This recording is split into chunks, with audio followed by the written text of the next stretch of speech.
సామాజిక అస్త్రం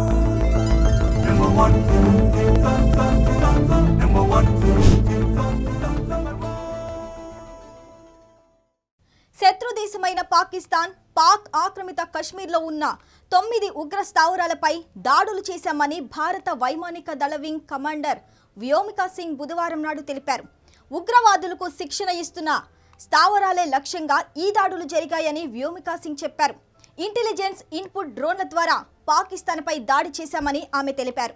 ఆపరేషన్ సింధూర్ గురించి భారత ఆర్మీ అధికారులు చెబుతూ భారతదేశంలోని అనేకసార్లు పాకిస్తాన్ నుంచి వచ్చిన తీవ్రవాదులు దేశంలోని అనేక మంది అమాయక ప్రజలను తమ ఉగ్రవాదానికి బలి తీసుకున్నారని చెప్పారు.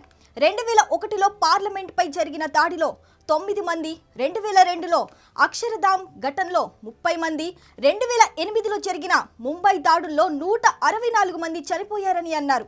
2016 ఉరిలో జరిగిన దాడిలో 20 మంది, 2019 పుల్వామా దాడిలో 40 మంది, పహల్గామ్లో జరిగిన దాడిలో 26 మంది అమాయక భారతీయులు మరణించారని తెలిపారు.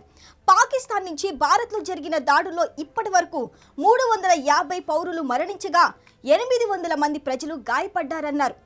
అంతేకాకుండా ఇప్పటి వరకు ఉగ్ర చర్యల వల్ల 600 మంది సైనికులు మరణించగా 1400 మంది సైనికులు గాయపడ్డారని ఇండియన్ ఆర్మీ ప్రకటించింది.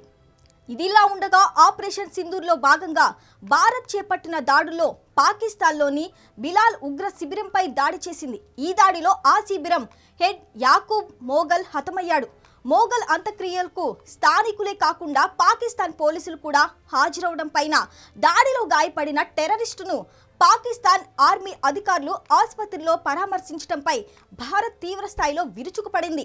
భారత్లో ఘోరాలకు పాల్పడే టెర్రరిస్టులకు మాకు సంబంధం లేదని తరచూ చెప్పే పాకిస్తాన్ తన వక్రబుద్ధిని ఈ రకంగా బయట పెట్టుకుంటుందని, పాకిస్తాన్ టెర్రరిస్టులను పెంచి పోషిస్తుందని అనడానికి ఇంతకన్నా సాక్ష్యం ఏమి కావాలని భారత్ విమర్శించింది. మరిన్ని లేటెస్ట్ అప్డేట్స్ కోసం చూస్తూనే ఉండండి నెంబర్ 1 న్యూస్. సామాన్యుడి చేతిలో సామాజిక అస్త్రం.